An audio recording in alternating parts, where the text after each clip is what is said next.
زلزلہ آنے کے بعد اکثر چینل والے پروگرام کرتے ہیں، علماء کو بھی بلاتے ہیں، اور سب سے پہلے سوال یہ پیش کیا جاتا ہے زلزلے آتے کیوں ہیں؟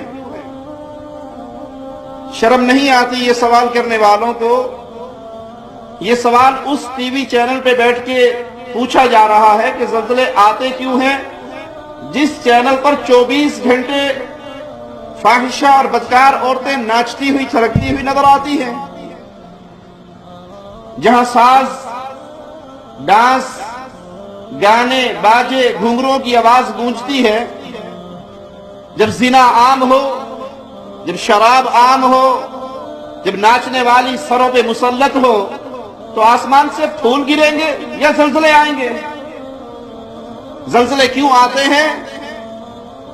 جب اللہ کو ناراض کیا جائے تو زلزلے ہی آتے ہیں، اور اس موقع پہ جب زلزلے آئیں، طوفان آئیں، مصیبتیں آئیں، عذاب آئیں، تو یہ سوال کیا جائے زلزلے کیوں آتے ہیں؟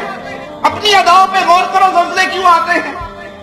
جب تک قوم کے اندر شرک اکبر رہے گا، جب تک اللہ کی بغاوت رہے گی، جب تک اسلام سے دور رہیں گے، جب تک توحید سے دور رہیں گے، زلزلے بھی آئیں گے، زمینیں دھسے گی، آسمان سے پتھر برسیں گے، کیونکہ یہ اللہ کی طرف سے سزا کا کوڑا ہے، اور اللہ کی طرف سے سزا اہل شرک کو گاہے بگاہے ملتی ہی رہتی ہے۔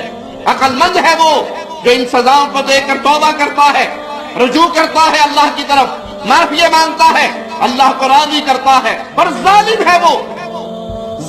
ہے وہ جس کو زلزلے کے جھٹکے تو اٹھا دیتے ہیں، اللہ اکبر کی صدا اذان اس کو نہیں اٹھاتی، الصلاۃ خیر من النوم کے واضح پر تو بستر نہیں چھوڑتا، زلزلے سے بلڈنگ لرزتی ہے تو بے پردہ ہو کے بھی باہر نکل جاتے ہیں، لیکن مالک کے بلاوے پر نہیں اٹھتے۔